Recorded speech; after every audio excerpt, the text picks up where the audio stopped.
Tēnā koutou, tēnā koutou, tēnā koutou katoa. Ngā mihi nui kia koutou katoa. Kia papatu anu ku tēnā koe, ki te whare paramata tēnā koe, ki te hunga mate, ki te hunga ora, tēnā koutou.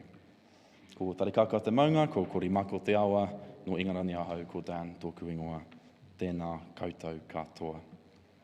Nau mai, haere mai ki tēnei hui, hosted by the Honourable Michael Wood, Minister for Workplace Relations and Safety, and the Wellington branch of the Fabian Society on fair pay agreements. Before we start, we should do a quick health and safety thing. In the event of a fire, if the fire alarm sounds, please evacuate via the same route you entered or the nearest safe exit. Please follow directions of security staff and fire wardens, and our assembly point is outside at the Seddon statue on the front lawns. Well, that might have changed because there are gates in the way. It might be behind Parliament, I don't know. Yes, behind Parliament, thank you. In a medical emergency, please don't call 111. Just inform security or venue staff immediately, and security will manage any medical emergency in the complex. In the event of an earthquake, drop, cover and hold until it stops. Please keep away from windows and other obvious hazards in the venue. Please remain inside the venue in await instructions from security staff. You should all have been issued visitor stickers, possibly, but I didn't see that being done, so don't worry about them. The toilet facilities for the ground hall are located down the stairs you came up on the ground floor near the main entrance. All Parliament buildings are smoke-free, and guests are only welcome to smoke outside the gates on Molesworth Street. Please switch your mobile phone to silent for the duration of the event. Photos are permitted within this grand hall, but please don't take photos anywhere outside of this venue. I think, because it's Monday, that should be everything. I'm Dan. I'm a security guard based here in Bournemouth. I'm a part-time student, and I'll be moderating today's discussions. Joining me are Cheryl Cadman from First Union, Michael Gilchrist from ETA Union, and in a few minutes, Minister Wood. We'll hear from each of them in turn before taking questions in person and on Zoom at the end. Fair pay agreements have been advertised as the biggest change to employment relations in Aotearoa for 30 years, and the first positive change for a lot longer. I wasn't alive then, so I'm completely taking everyone's word for that. They would bring us into line with the rest of the developed world, allowing for industry-wide floors for pay, hours, and other protections. But are they really needed? And if they are, do they go far enough? In November 2020, I was walking on my way to a shift when I saw a friend of mine, a guard working nearby for another company. He was nearly finished, but asked how long I'd be there for. I told him the truth. I told him 14 hours. He paused and he took a step back. "Oh, it's not too bad then," he said. And I laughed because I didn't have the energy to disagree. I also didn't have the evidence to. 12-hour shifts are normal in much of the security industry. But with the pressures of COVID, I'd had several go to 14, even 16. I've known colleagues to work for 20 hours at a time. These included shifts getting screamed at in supermarkets for enforcing distancing and mask rules, standing in rain and hail without a hood while supporting vaccine and testing sites. Bit closer, yeah. Almost always, the PPE is inadequate. Almost always, we wouldn't get anywhere near the breaks we're entitled to. Almost always, we're on minimum wage. When hours keep mysteriously disappearing, we're lucky to get that. Earlier that year, I worked another job alongside security to make up enough hours. Further, yeah. I was working in retail as well. Had some mechanical tasks too. The minimum wage increases up to that point has helped, but to get by, let alone save, you needed special tactics. My manager approached me one Friday to ask why I hadn't logged any lunch breaks that week. I told him I hadn't taken any. Lunch breaks are optional for workers and they're unpaid. If you don't take them, it's another $9.50 in your pocket each day. He told me I had to take them, that if I injured myself and the company found out I hadn't taken lunch breaks to rest, it would be my fault. I suggested the company should pay me for that break. Go slow. That's right. If it was a health and safety risk, not to. But they didn't appreciate that. Michael and Cheryl, your unions were well placed in those respective cases to help if my employers broke the law. Because an industry is dominated by high turnover, casual contracts, and young workers ill-informed about their rights. That's how far it would have to go before anything changed. But for those experiences, despite 2 years of pandemic commentary on the criminally low wages, the criminally long hours, and the criminally poor conditions of essential workers, none of those things are criminal. They are enabled by a system that encourages races to the bottom for the rights of workers like me. That's especially true for younger workers, disproportionately in roles like these, even more so for young women, Māori and Pacifica workers. What's horrible is that there's a part of me that feels bad complaining about this.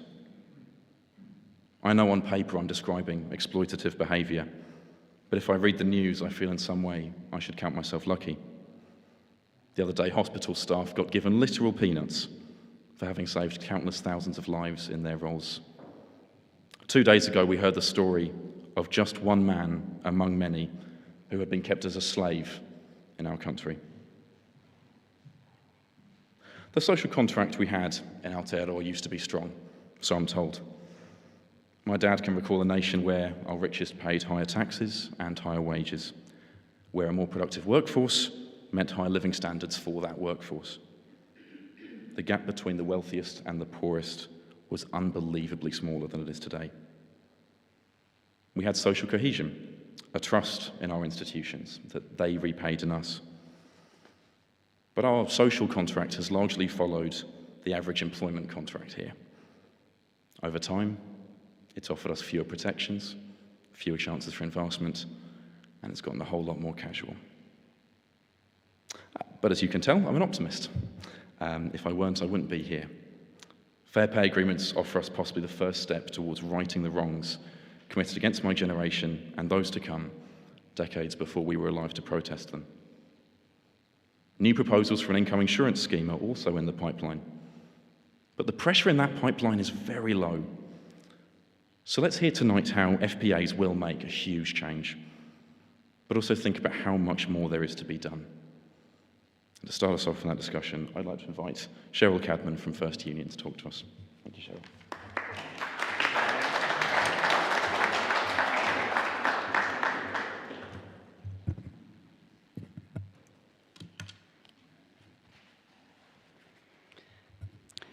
Kia ora te whānau. Please yell out if you can't hear me, and I will speak louder.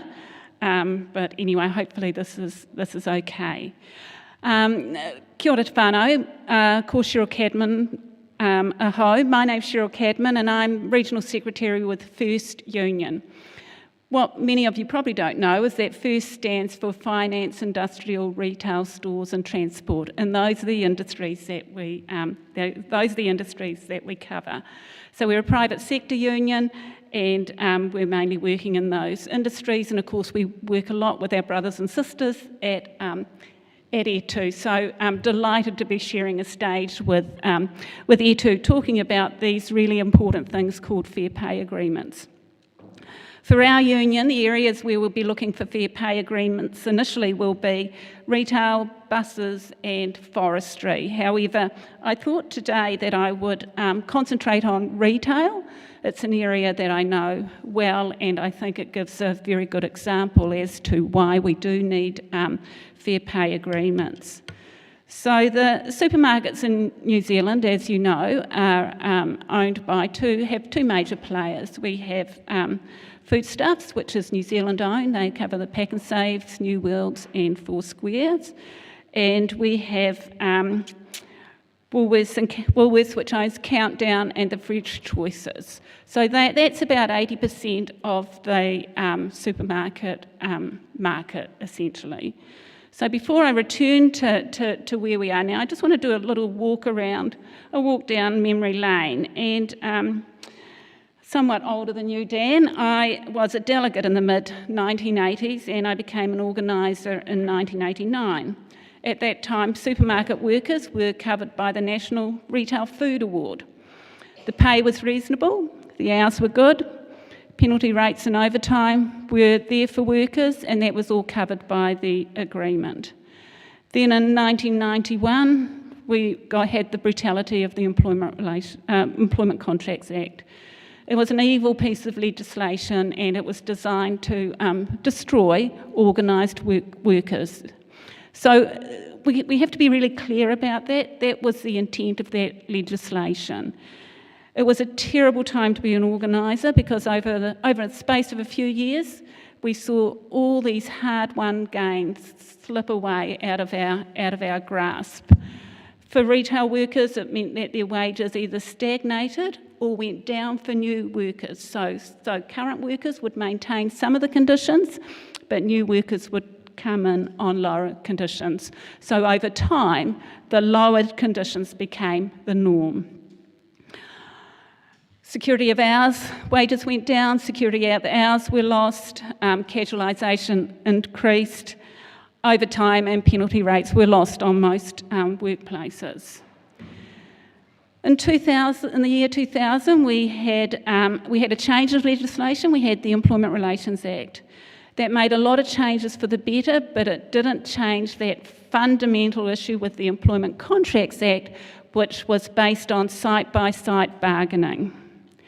Whilst we were allowed to have multi-employer collective agreements, in reality they were very hard to maintain, because the employers didn't have to agree to them. So some 30 years later, we do have some multi-employer collective agreements, but the reality is most of them are in the state sector. Most workers are either covered by, a small group of workers are either covered by collective agreements, but most workers in this country are covered by individual agreements. What this has meant for workers is that even though their productivity has increased over the last 30 years, those increases have in the main gone to the employer, and Bill Rosenberg here has done a lot of work to show just where those productivity gains have gone.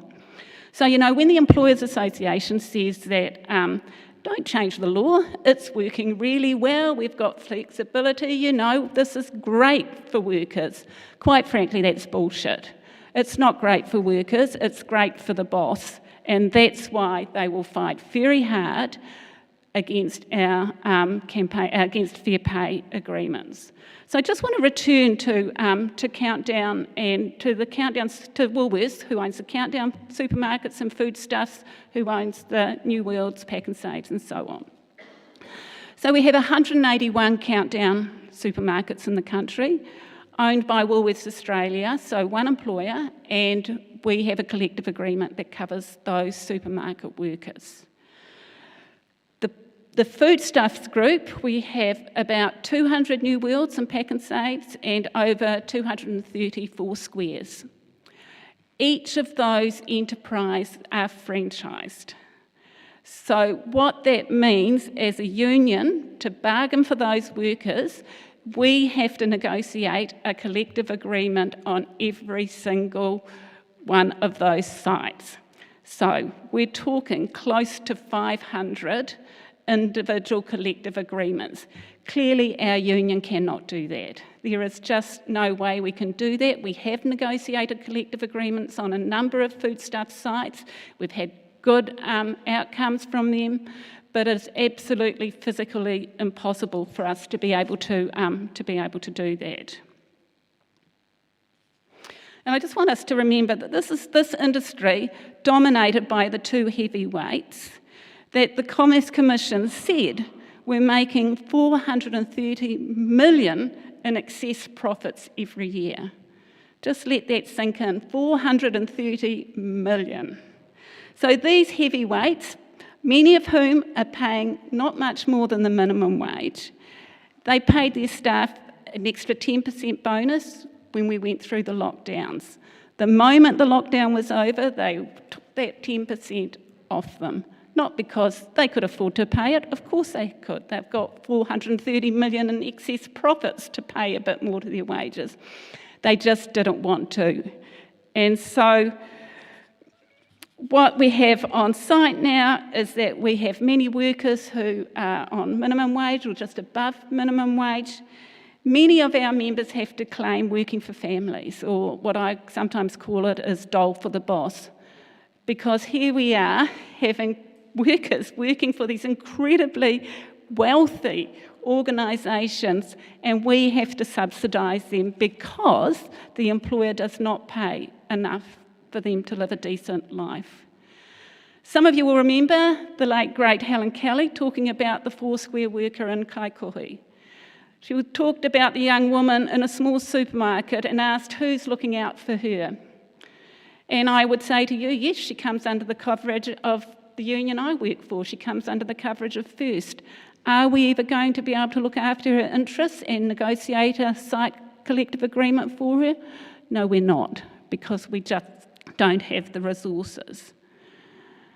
What a fair pay in the supermarket industry will do is it will set some minimum rates, not the minimum wage, but minimum industry rates, minimum industry hours, so that young checkout operator in Kaikohe will have her skills recognised, will have some justice, will have the ability to earn a decent wage, as she should, because she is making an incredible amount of money for her employers.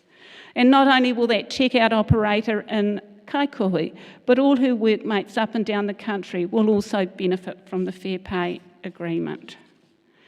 Her employer won't be able to use her as a competitive advantage and use wages as a reason to get one up on the supermarket down the road. They will have to compete in other ways and not just on wages. Her valuable work will be given the recognition that it deserves and recognise that as a skilled worker, she was one of many workers, including security guards, bus drivers, those workers who got us through the pandemic. I have to say that I am absolutely delighted to think that after 30 years of site-by-site bargaining, we are actually looking at returning to some sort of industry bargaining. I can't emphasise how important this is for the workers that we represent. But we haven't won this yet. And we know very well, and we've seen it already, that the employers are going to fire everything at this. They're going to say that this is back to the bad old days. This is back to, when unions strangled the country, when I couldn't get on a ferry because the unions were on strike, and God knows what else. There will be all sorts of misinformation out there. It is so important that we continue to fight and we continue to campaign so that the Foursquare worker in Kaikohe does have some justice in her working life. Thank you.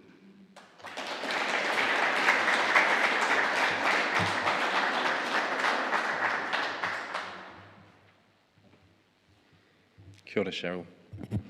Thank you so much for that, Cheryl. That's a really important perspective to provide for the great variety of workers that First Union covers. And it's certainly true that competition based on anything other than the rights of the people who support them and the people who make the money for them is the best thing we could do for our economy as well. So why business owners are protesting it, well, you've only got to wonder what their actual interests are. Let's welcome next Michael Gilchrist from Air2 Union to continue the discussion. Thank you. Kia ora. Well, everyone, thank you for having us. I think I'll just speak like this without a microphone, and I hope that might help with the echo problem. Can you all hear me okay as I speak now? Oh, okay. I'll try it with the microphone. First of all, I just want to acknowledge the Air2 members and staff who are here, particularly Dan. Dan, as you've heard, works as a security guard. But we also are privileged to have Bill Newson, our National Secretary, with us. Paul Tollich, lately retired, who I'm sure you know of, and who now might be characterised as a kind of roving advocate for Air2 and the interests of workers more generally. And we have Ibrahim Omer, someone who's held in great affection and esteem by our members, particularly in cleaning and security. So thank you all for coming to hear more about fair pay agreements. I thought we could start by showing you a video that we've created in Air2. Sam, are you able to play that now? Thank you.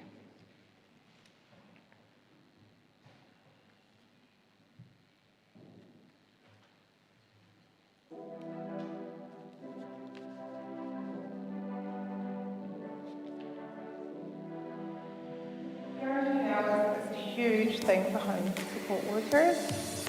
We don't get a lot of hours. We're sitting on the side of the road for long periods of time, but we still have to be available with the hours that we have put ourselves down for to work. There's a lot of problems we face in security. We are placed in dangerous situations. Sometimes we don't have any training at all. There's a minimum training. We have no bathroom on site, particular sites. Plus, we have to keep standing. If it's a 12-hour shift, it's too long. The stress that we feel, not being able to see our families, because we have long hours and we have to work 2 jobs to make ends meet. These problems are caused by businesses competing to win contracts to provide services at the lowest possible prices.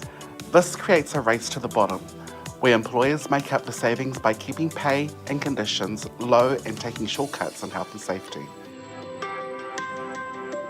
A fair pay agreement is one big employment agreement that covers all workers in an industry and sets standards that level the playing field and bring fairness and workers' voice into our whole industries. Fair pay agreements would mean certainty of hours. So it will provide certainty about what our next paycheck will look like. The solutions are the FPA, which is called a fair pay agreement. We go to work, we feel safe, and then we have the facilities while we're on site, and then we got the training. Fair pay agreement would change lives dramatically. It would mean we wouldn't have to work long hours. It would give us more time to spend with our families, and it would help stop the race to the bottom also. We need better health and safety standards. We need secure hours. We need better pay. We need to keep the pressure on the government to deliver on fair pay agreements for workers and their families. You can help the campaign by talking to other members, workers and your whānau about the importance of fair pay agreements.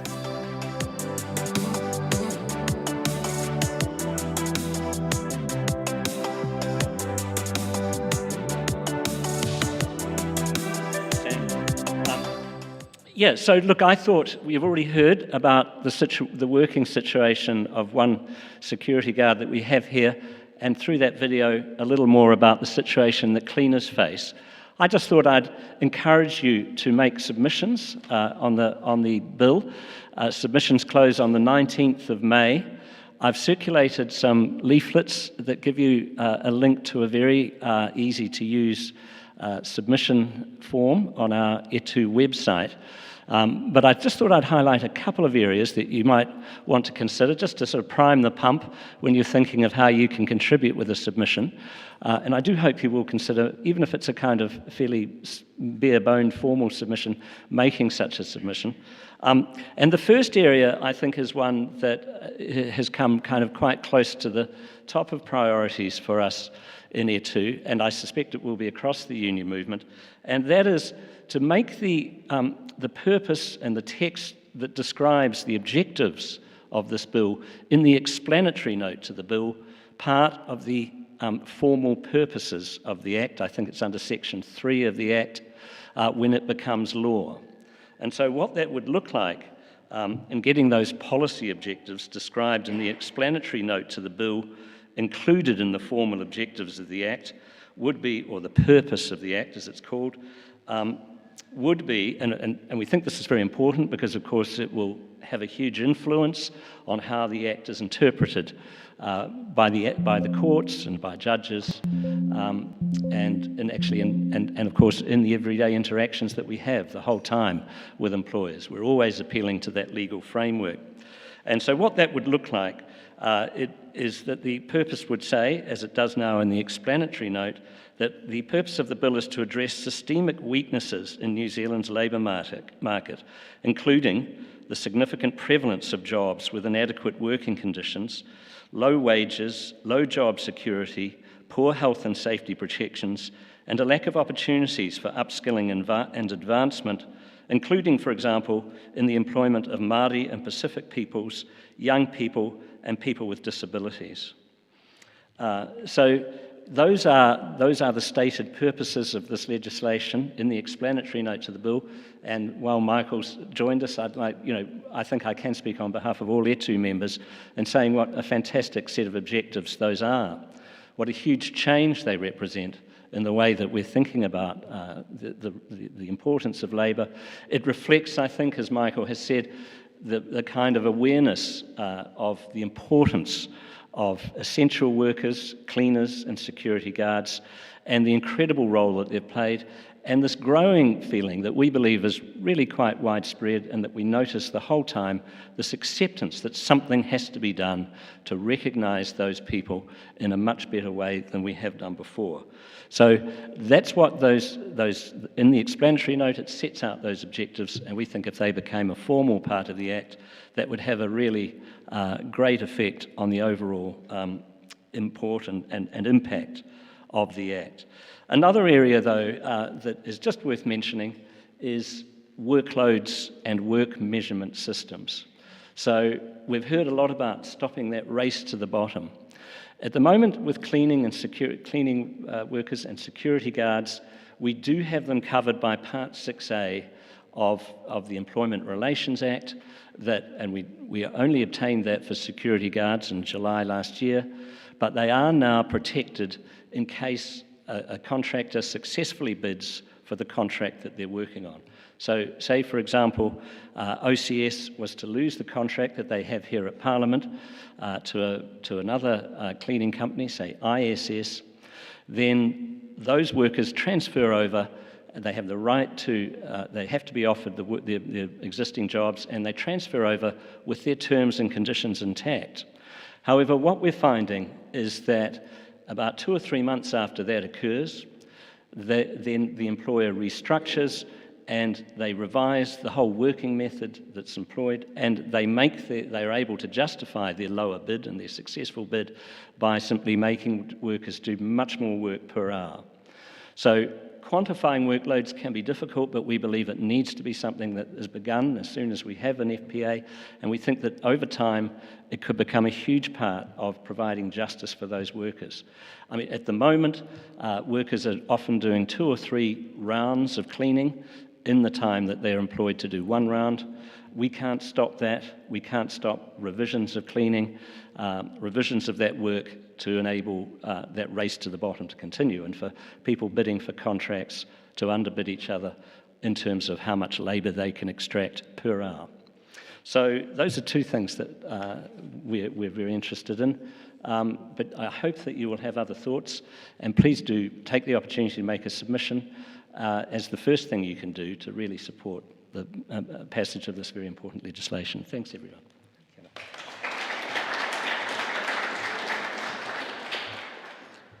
Tēnā koe, Michael. Thank you for those reflections and further insights into some of the industries most affected by fair pay agreements and the lack of them now.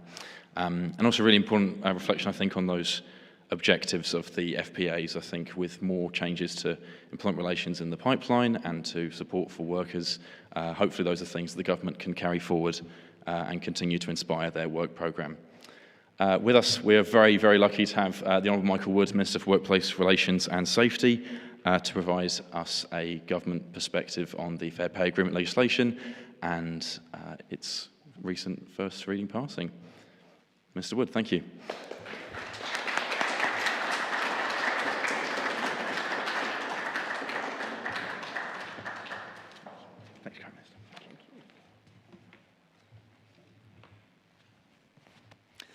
Kia ora koutou katoa, and good evening one and all. Really delighted to be here with you to talk about fair pay agreements tonight. And I think you're possibly the first group of people to gather for a meeting like this in Parliament's Grand Hall since we went into the Omicron outbreak, and you can kind of tell because the Christmas decorations are still up over the fireplace just over there. So it's a happy occasion for a range of reasons. Dan, thanks for the invitation tonight, and just acknowledging the Fabians more generally for putting on tonight's event and keeping the discussion about this important issue moving forward.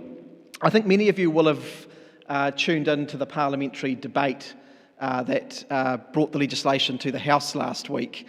And you will have seen that in the course of that, Labor speakers had a conscious focus on keeping our contribution about fair pay agreements very squarely on the working people of New Zealand who this is about. This will be an issue which is substantially debated in the country over the next 6 months. There will be an ideological debate, there will be a political debate, there will be a media battle about the issue, and we'll make sure we win on all of those accounts. But at all stages of this, we are determined to keep the focus very squarely on the working men and women of New Zealand who desperately need this change to occur. And, we named some of those people in the speeches that as Labor MPs we gave, and I acknowledge some of my colleagues who are here. I can see Rachel and Emily and a number of others here, so thank you guys for coming along too.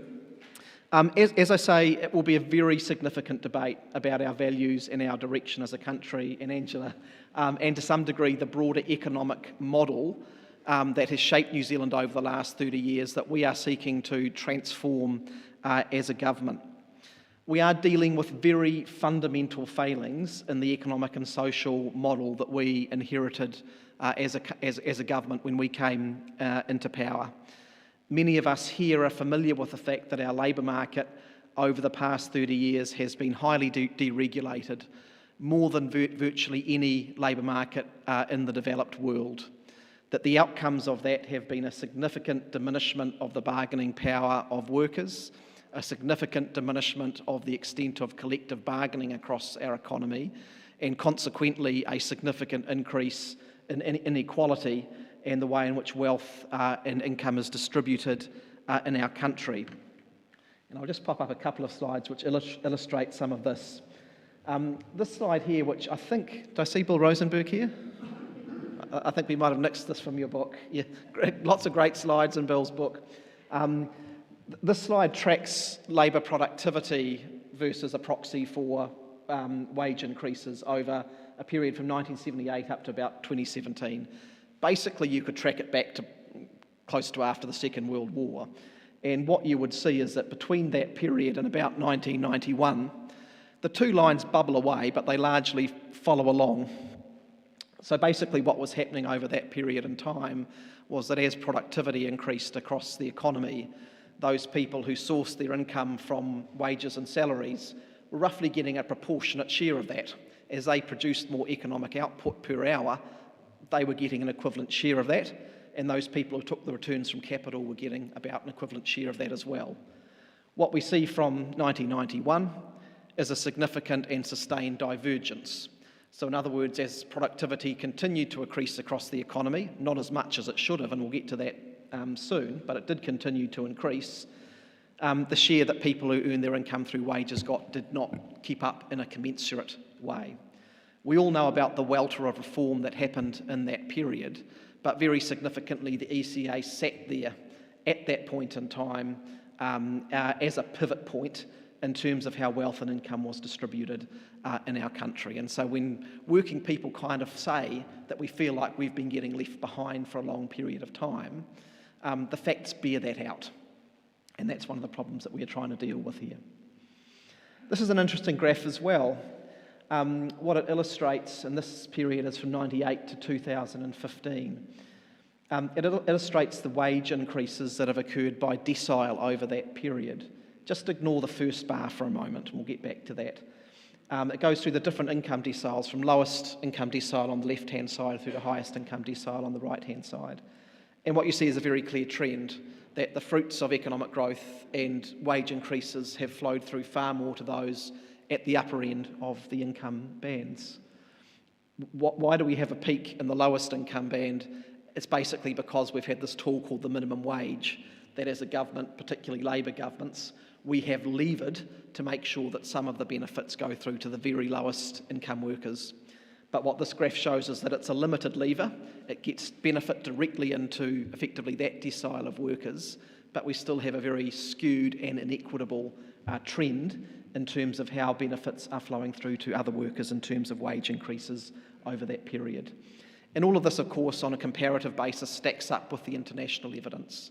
which is that when collective bargaining is diminished, you will see a less equal share of income going out across the economy. You will see a lesser share of the income produced in a country going to workers on wages and salary, and more to those who put capital into the system. And here again, people will be familiar with versions of this graph, and it tracks from the early 80s up to 2017. And it's effectively a measure of inequality across the country, and we see that significant gap opening up between the lower and upper deciles, again, from that period in the early 1990s. The ECA and employment labour market deregulation were the only factor at play there, but it was one of the most significant ones at that time. Coming back to my original point, that the people who it impacts, and there's actually been a lot of work done on this, and welcome to Shannon, Tangi, Barbara and Willow Jean as well. Good to have colleagues building up the numbers when you're speaking. This is a piece of work that was done by AUT, I think back in 2018, through their Work Research Institute on the impacts of low pay across our economy. And it's very real on people. People who end up stuck in low pay occupations and sectors end up in less stable employment. They end up having to juggle multiple jobs. They end up moving in and out of the employment and in and out of the welfare system. And there are huge impacts in terms of the social and mental well-being of people who have to live and subsist under those circumstances. We have approximately 40% of the children who are defined as living in poverty in New Zealand who are in households where the parents are engaged in more than 30 hours of work per week. So working poverty is a reality in New Zealand, and it is one of the consequences of what we're talking about. But one of the points that I always make in this discussion is that when the ECA was brought in, firstly, there was a lie that was told, which was that workers will be no worse off. And I've read through every single one of Bill Birch's speeches at that time. But there was another lie, or something that was wrong, that was told at that time, which was that this would increase New Zealand's productivity. It would be an economic nirvana for us to deregulate our labour market, that it was a high degree of collective bargaining that was holding us back from being a more innovative, productive and dynamic economy. Whoops. Here's a graph which tracks the growth in real GDP per hour worked between 1990 and 2019. And wouldn't you know it, in the 30 years since the ECA came in, New Zealand's GDP growth per hour worked and other measures of productivity that we can point to have been worse than the OECD average and worse than most of the other developed economies that have a higher degree of collective bargaining and have sector-based bargaining built into their labour markets. And so the mythology that shifting to a highly deregulated labour market and getting rid of sector-based bargaining would improve our productivity has been proven conclusively to simply not stack up. We're the little orange line that you see there. Bill Birch, in that same speech, compared us unfavourably at that time to Portugal, who, as you can see, are about 6 places further over in terms of having higher labour productivity since 1991. So, there's a big story to tell here. It's about our government delivering for workers, developing a labour market response which will lead to a more just and reasonable distribution of income. But there's actually a story here about New Zealand's overall economic performance and how actually the lessons of history tell us that deregulation and lower worker terms and conditions haven't delivered the more productive economy that we were promised at the time. And many of the countries who took a different view of that have done far better than us since then. Something that I also reflect on in these times that we live in is that there are also direct political and democratic consequences to the choices that we make here.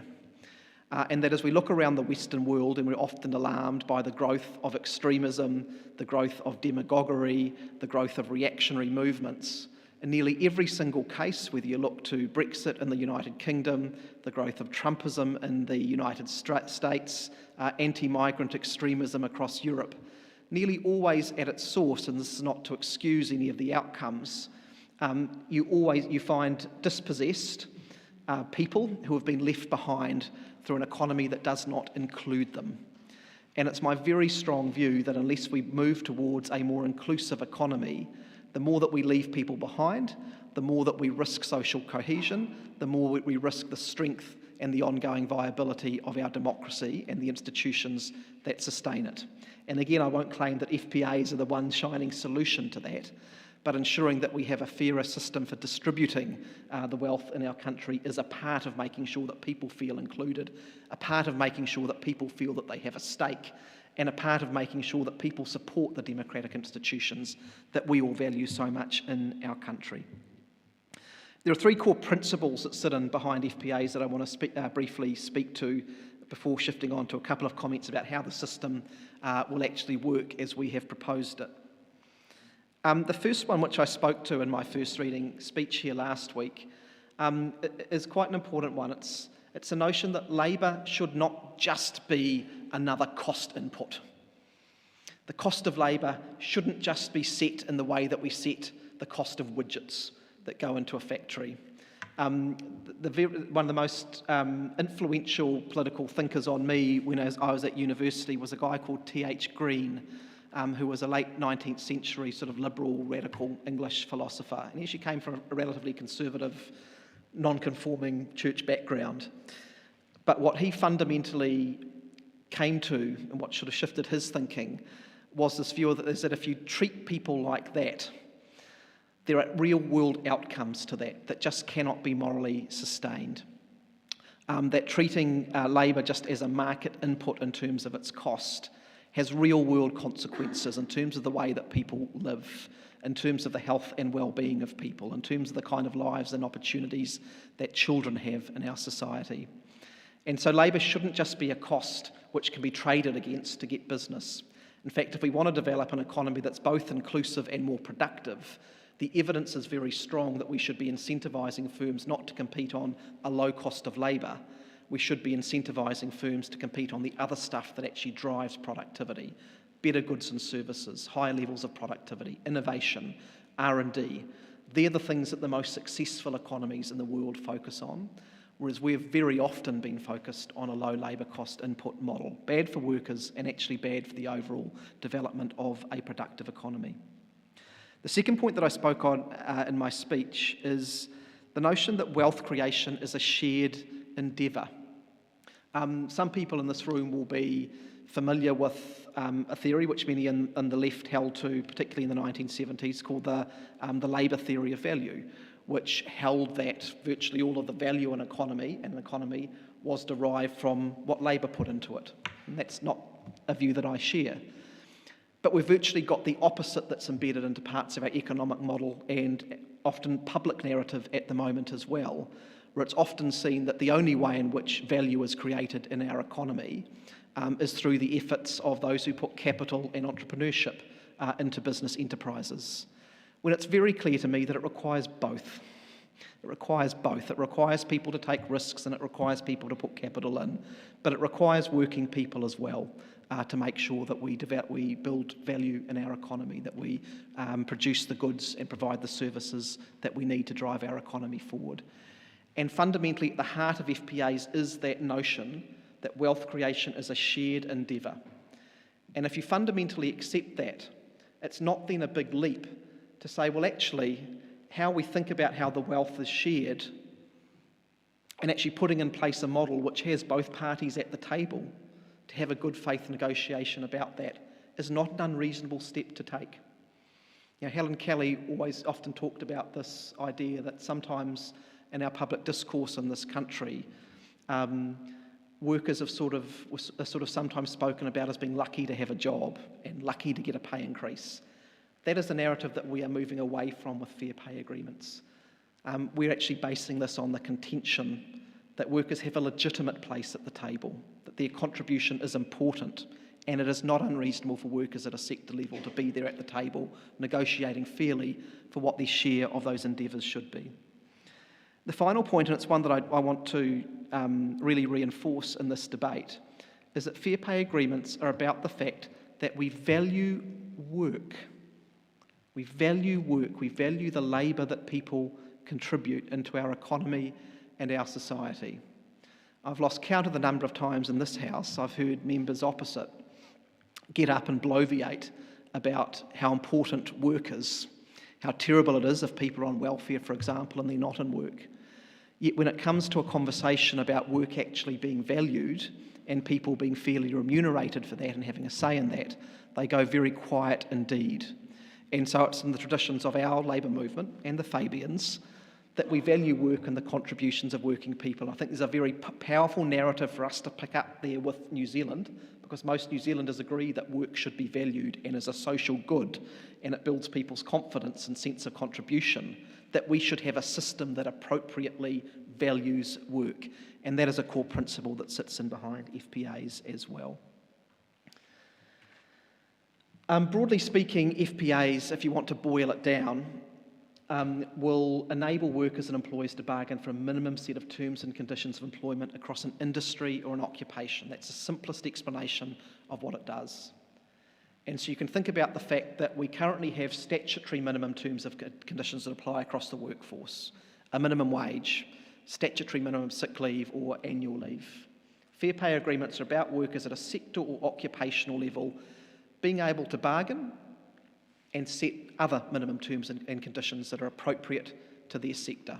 They establish a floor that can't be gone below.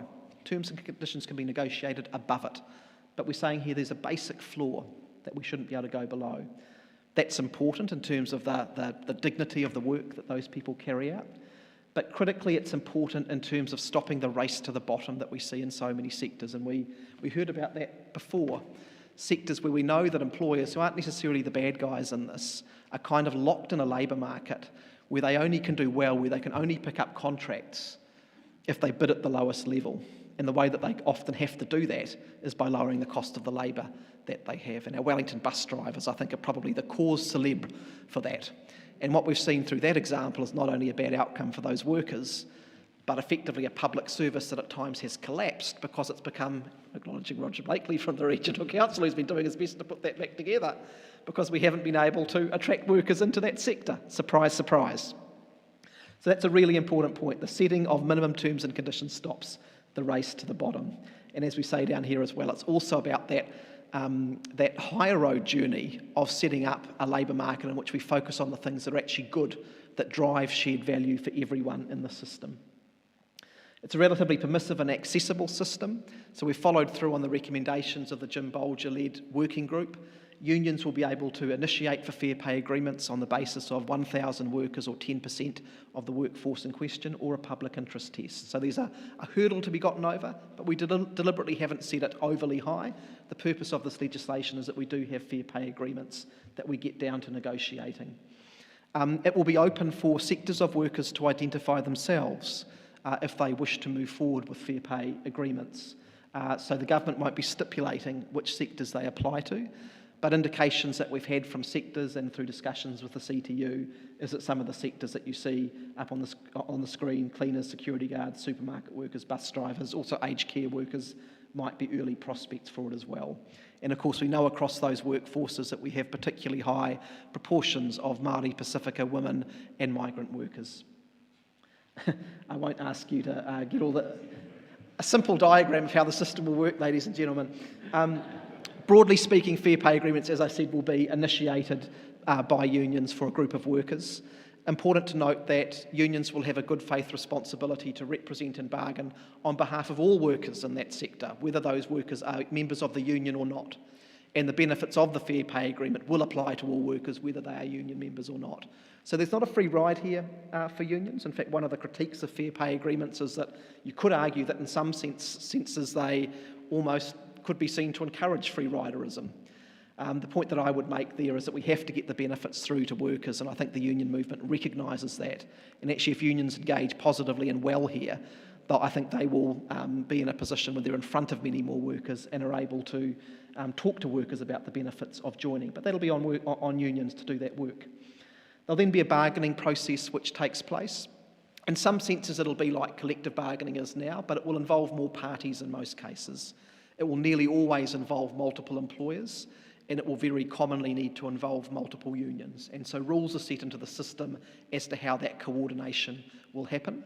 And there are rules in the system that relate to how the coverage for a fair pay agreement are set as well to avoid overlap and any confusion there as well.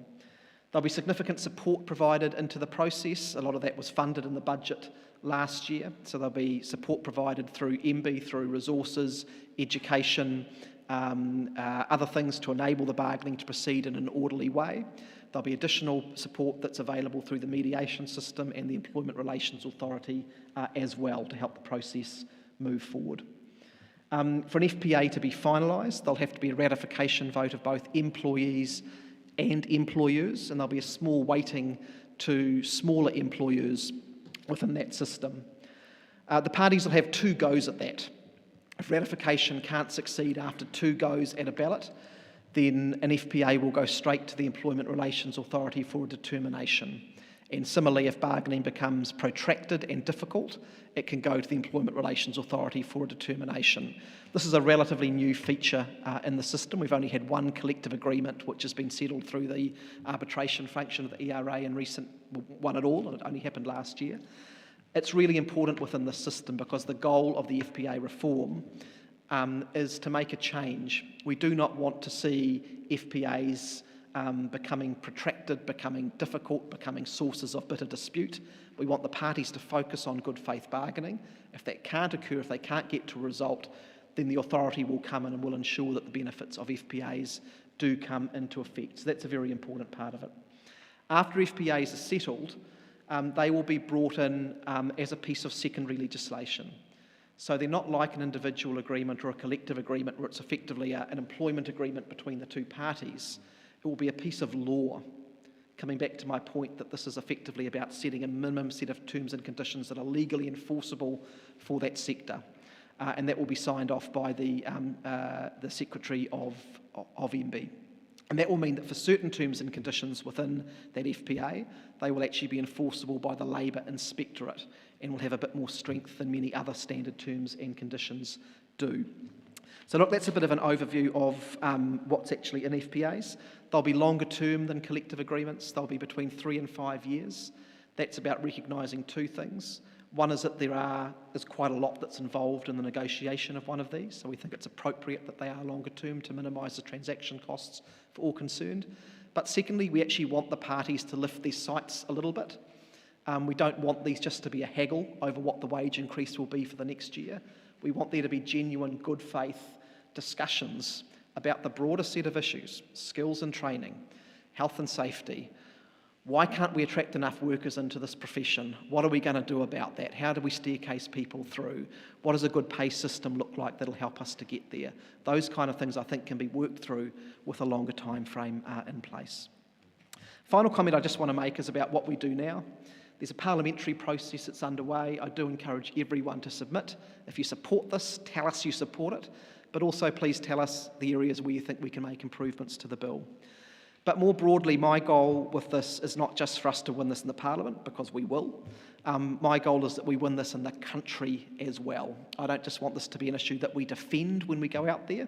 I think there is a very positive vision here that actually most New Zealanders will be willing to support if we get the right messages out there, if we make sure that it's focused on the workers who have gotten us through COVID, if we centre it around those Kiwi values of looking after one another, of getting through together, and of being decent and fair to one another.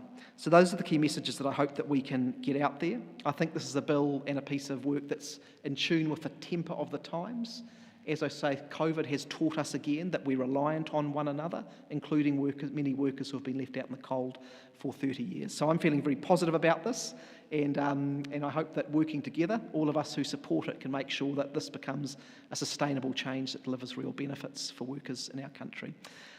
Thanks very much, and very happy in the next stage to answer any questions as part of the panel discussion. Nō reira, tēnā koutou, tēnā tātou katoa.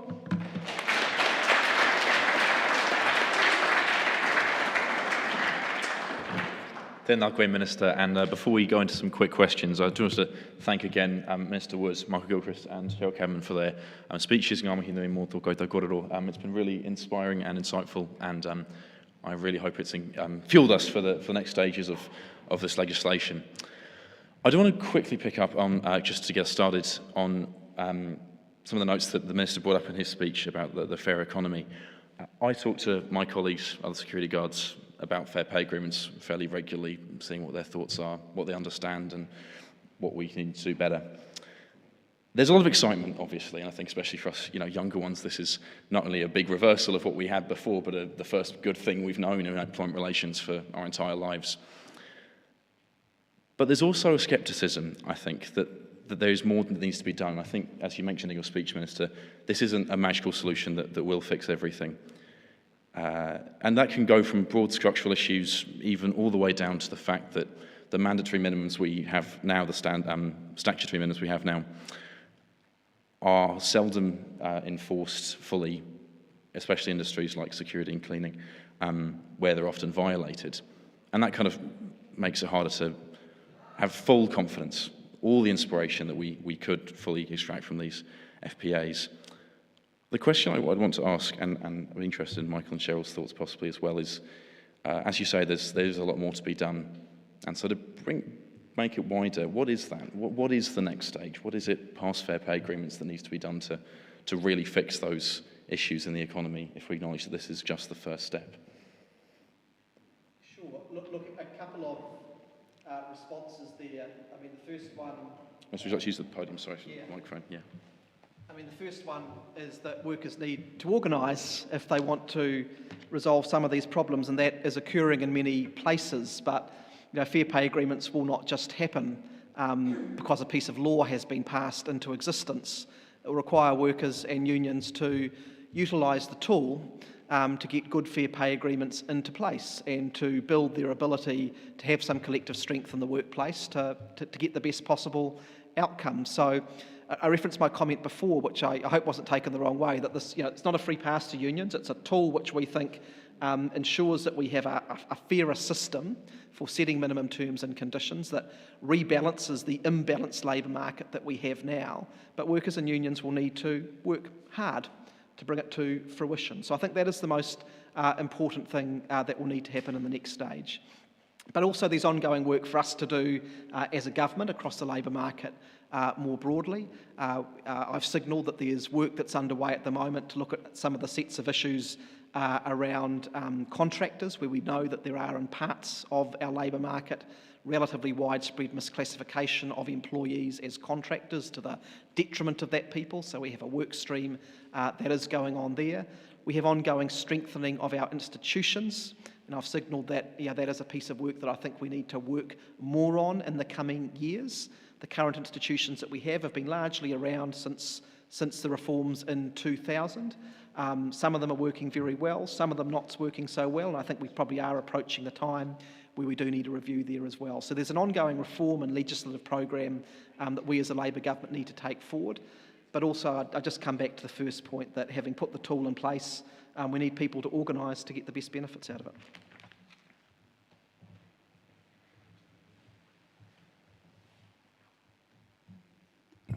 I certainly agree with everything the Minister has had to say. I think for us as a union, and this is an issue, this is not, the right is saying that this is, that this is compulsory unionism, blah, blah, blah. That's just not true. This will give us an opportunity to organise more workers. And all the statistics show quite clearly that organised workers have a better say in the workplace and they have better terms and conditions. But our union is certainly not concerned about the fact that the benefits will go to all workers and not just union members. We feel really strongly that it's low pay, poor conditions are an insult to workers regardless of whether they are union members or not. But in saying that, we will be organising and we will welcome the opportunity to get out in front of those workers and to talk to them about joining the union, because we do know that the more workers we have in unions, the more collective bargaining, that's better for the country. The ironic thing, if you'll just indulge me for a moment, the ironic thing with the supermarkets, of course, is that if they do start to pay fair wages and decent wages, workers spend most of their outgoings in supermarkets. So not only will workers have a better outcome, but a lot of that money will be pumped straight back into the supermarket owners.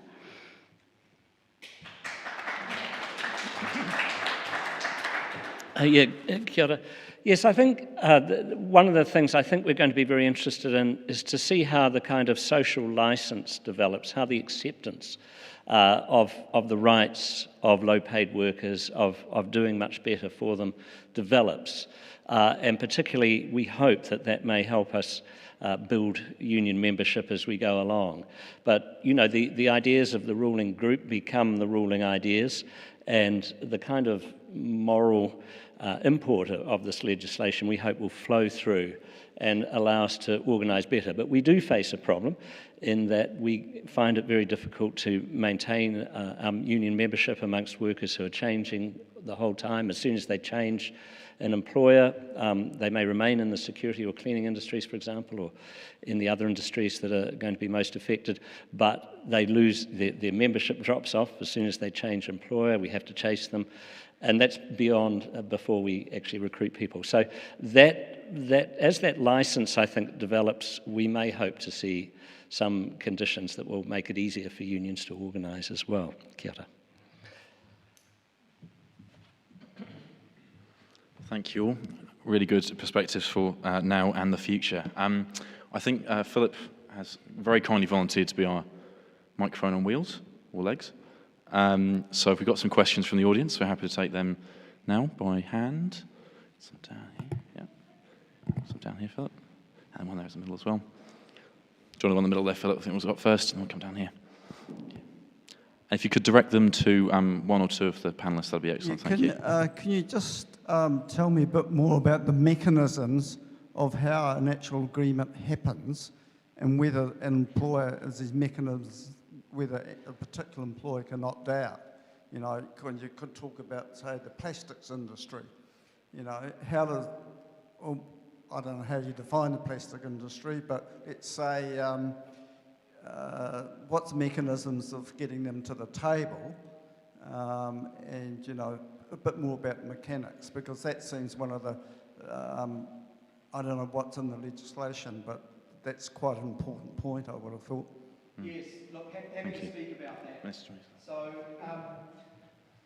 at the point of initiation, the union who's doing the initiation will need to describe the group of workers who are covered, and that will be done on a sector or an occupational basis. So it could be it's done on the basis of saying this is an FPA for commercial cleaners, or it could be that it's on the basis of checkout workers within the supermarket sector.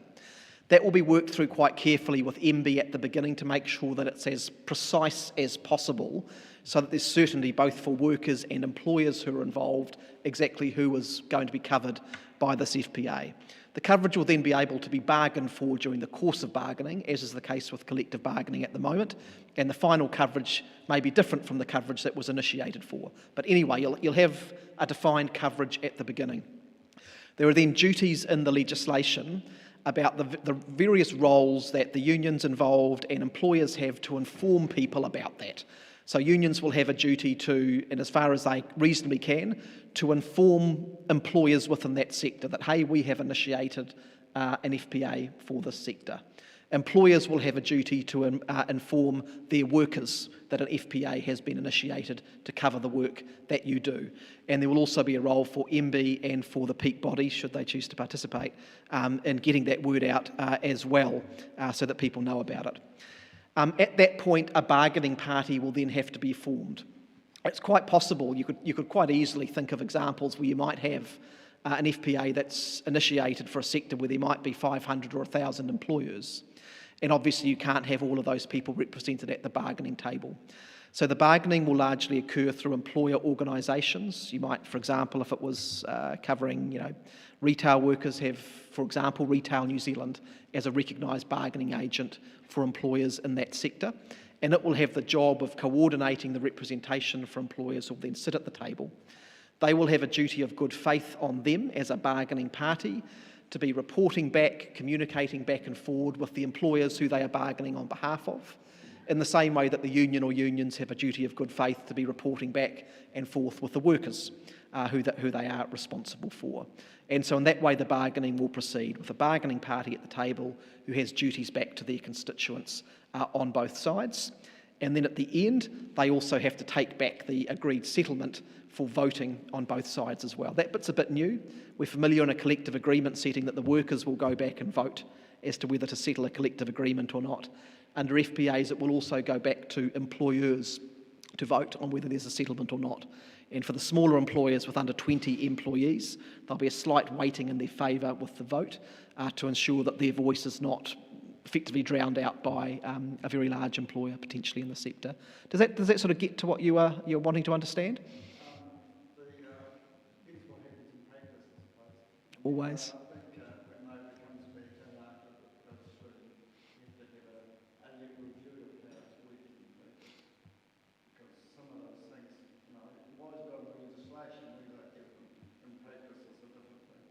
Yeah, they tend to evolve over time, I think, is probably what happens there. Similar to the collective bargaining regime that we have at the moment, you set up legislation which is, broadly sensible, provides some flexibility for the parties, and things will tend to be a little bit different from one bargaining to another depending on the nature and the relationship, the number of parties who are involved. So I think probably the key thing in there is for us to have some baseline rules that make sense, but beyond that to not be too prescriptive about how it actually goes. But obviously we keep these things under review. Tēnā koe, Minister. Thank you very much for your presentation. I'm Prudence Stone. I represent a not-for-profit organisation that's contracted by government to employ large workforces. And so we would love to support, I'm sure a lot of not-for-profit organisations would love to support the Fair Pay Agreement and very much value their workforces. However, we're worried about whether the Fair Pay Agreement will relay into fair contracting by our government partners. What can you say to reassure employers like us who are contracted by government?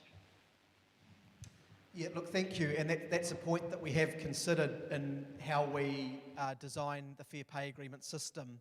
And I suppose the first point to make is that, the system applies to workers who want there to be a fair pay agreement. So there's no getting off the hook just because it's the public service or it's the funded sector.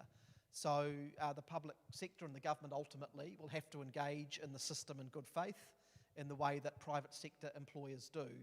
And fundamentally, there aren't any greater or lesser obligations on the government than there would be from a major employer who's working in the sector.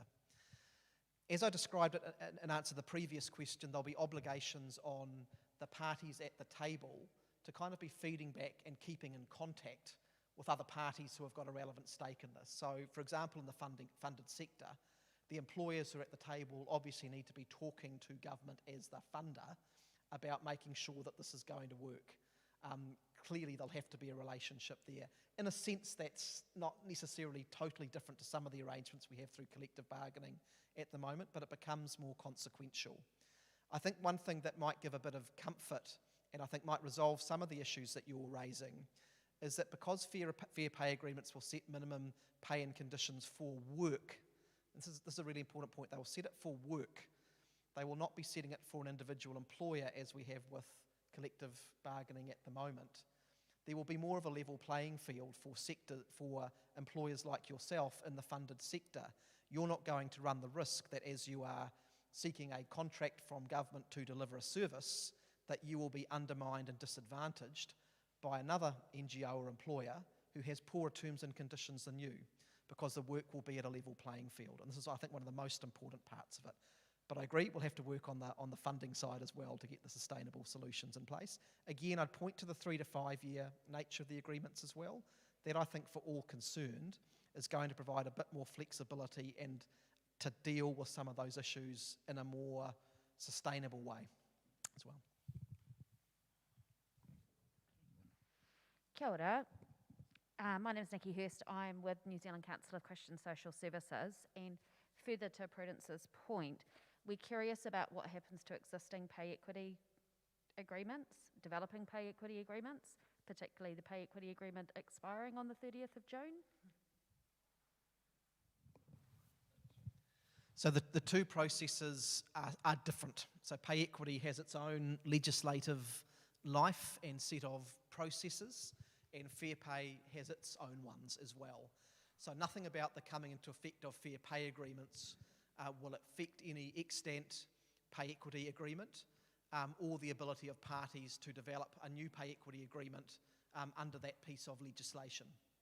There have been some people who have suggested that once pay equity agreements have been developed and agreed upon, that potentially fair pay agreements could be a good way at a sector level of effectively embedding them and keeping them going over the longer term. That's not something that's specifically contemplated or embedded in the legislation, but that is, I think, a discussion that might be picked up over time. But it is important to note they are two discrete processes. You'll be aware that the pay equity process, it's quite an objective exercise. It's based on comparators, it's based on a high degree of evidence in the process, which is different from the kind of bargaining that we would expect to occur in fair pay agreements.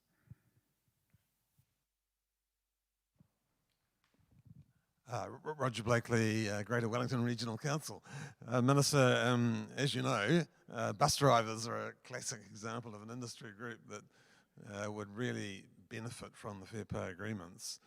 And they're an example of an industry with a job that requires high skills, high stress, high public safety, but under the public transport operating model, essentially, there's been a competitive process which tenderers for public transport contracts have gone through, which really has been a race to the bottom. They've been competing against each other on essentially the margin they're paying or not paying the workers. So my question is, will you be taking corresponding amendments to other pieces of legislation? I know you've already initiated a review of the public transport operating model and the Land Transport Management Act, but will you be taking those complementary legislative changes to go with the fair pay agreements legislation?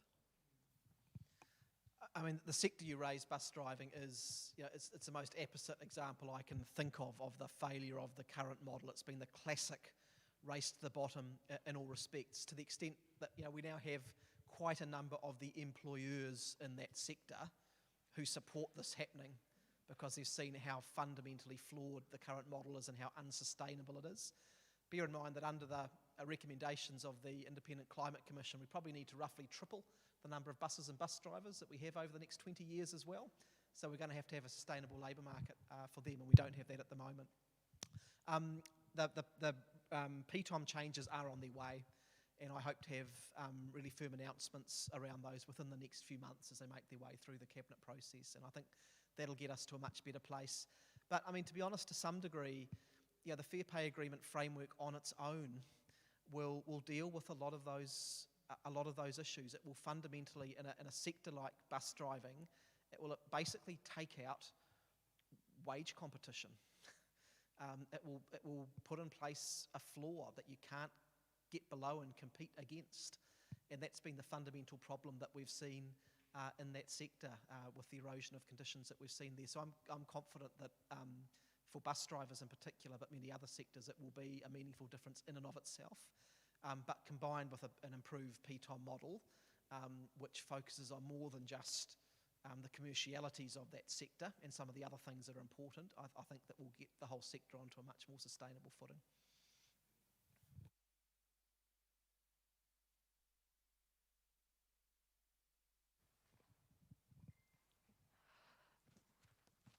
I remember the days of the clerical workers union and workforces that were pretty impossible to organise, and I can see the logic of, say, starting with the likes of bus drivers or supermarket workers. You've got nice big employers, but what about workers who are a lot more difficult to organise, who are perhaps some of the most vulnerable we have, like care workers, women, Māori, Pacific, people from, many workers from overseas. My worry, I guess, is that this will be great for people who are easy to organise, but people who are difficult to organise could get left out yet again. Clerical workers were the classic example, weren't they? Because at the point of the end of the awards and sector-based bargaining in 1991, your typical clerical worker situation is maybe one or two people working in an office, and there could be 100,000 work sites around the country with those one or two people. A heck of a lot more difficult to organise that than a a factory with 500 workers in it. And so the end of sector-based bargaining meant basically the end of collective bargaining coverage for clerical workers, and in the end the virtual collapse of that union. So it's a very good example. I think that there are two ways in which we try and deal with that. The first is through, both of them are through the initiation tests. And we've received some criticism for having what have been stated to be relatively low barriers to entry. So, the representation test is 1,000 workers or 10% of a workforce across the country. So it is not a hugely high barrier to clear.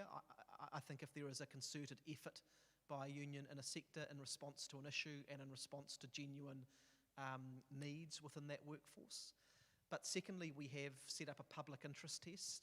So in the absence of it being possible to organise that many workers in a sector, based on a number of factors, including the prevalence of low pay, a history of documented breaches of labour standards, a high proportion of migrant workers and various other factors, the government will be able to allow an FPA to proceed without there being that representation test as well. So there are those two different pathways, and I think that second public interest test might be useful in some of those sectors that are extremely hard to organise. But again, I would say 1,000 workers across the country, if a union decided that was important and applied its resources, that should not be an insurmountable barrier. That the test will not be that those workers have to join the union either. The test will be that those workers have to make a positive statement that they wish for there to be an FPA. So it'll be kind of like signing a petition or a collective letter. So it'll be a relatively, it has to be a clear statement, but again, we've deliberately tried to set it up not to be an overly high hurdle.